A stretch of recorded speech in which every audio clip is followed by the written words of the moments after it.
ለኛ ብታገኛት አንተ ራስህ እንትምትለኝ አሪፍ ነበር። ያው እኛ ጠርተናት አትመጣም ወይ አንድ ሰው የሩታ አክስት እንግዲህ ፈረንጁን እየጨቀጨቀችው ትገኛለች። የምትጨቀጭቅበትም ደግሞ ወይም ደግሞ እያወራችው ያለው ስለ አብርሃምና ስለ ሩታ ነው። የሩታም የአብርሃም በተለይ አብርሃም ጓደኛ ሆነ አንተ ለምንድነው ሁለቱ ማስታረቅ ያቃተ? ምክንያቱም ሁለቱም ጋር እየደረስክ ያለበት ሁኔታ አለ በሚልም ጭምር እያወራችሁ ነው። እሱ ግን ያው አብርሃም ምቹ አይደለም፣ ለማስታረቅም ብዙ ጥረናል፣ ብዙ ለፍተናል። ነገር ግን እሱ ፍቃደኛ አልሆነም ብሎም ጭምር እየመለሰላት ያለበት ሁኔታ ነው ያለው። ሌላኛው ደግሞ ያው ሩታ ጥሩ ደረጃ እንድትደርስና ሩታ እንዲመቻት ነው የምፈልገው ከአብርሃም ይልቅ በሚልም ጭምር ያው ለሩታ አክስት ፈረንጁ ያለውን ሐሳብ ያካፈላት ይገኛል።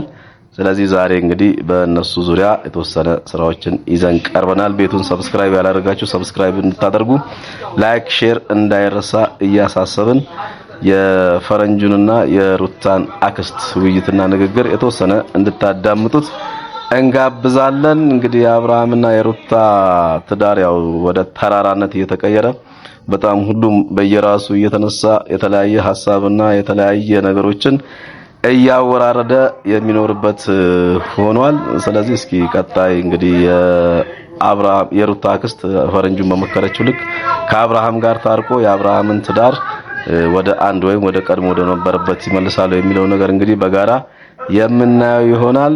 ለዛሬ በዚች እንዋይና በቀጣይ ቪዲዮ እስከምንገናኝ ቸሪክ ጣመንላለው። በአገርም ውስጥ በውጭም ያላችሁ ሰላማችሁ ብዝት ብሎ ይሄን ቪዲዮ እንድትመለከቱ ጋበዝኳችሁ።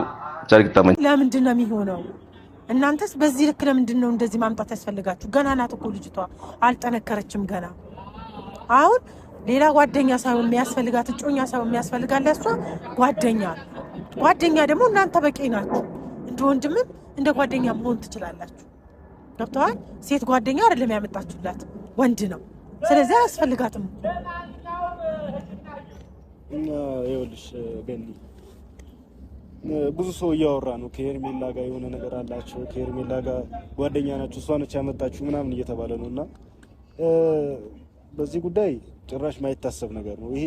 ከሷ የሩታን ደስታ አይቶ የሩታን ደስታ ማይፈልግ በዛም ወገን ከሁለቱም ወገን ላይ ነኝ። ከሁለቱም ወገን ላይ ስለሆንኩኝ ላውራ ብዬ ነው። አብርሃምን ወድጄ ሩታን መጣላበት ምክንያት የለም። ሩታን ወድጄ ደግሞ አብርሃምን መጣላበት ምክንያት የለም።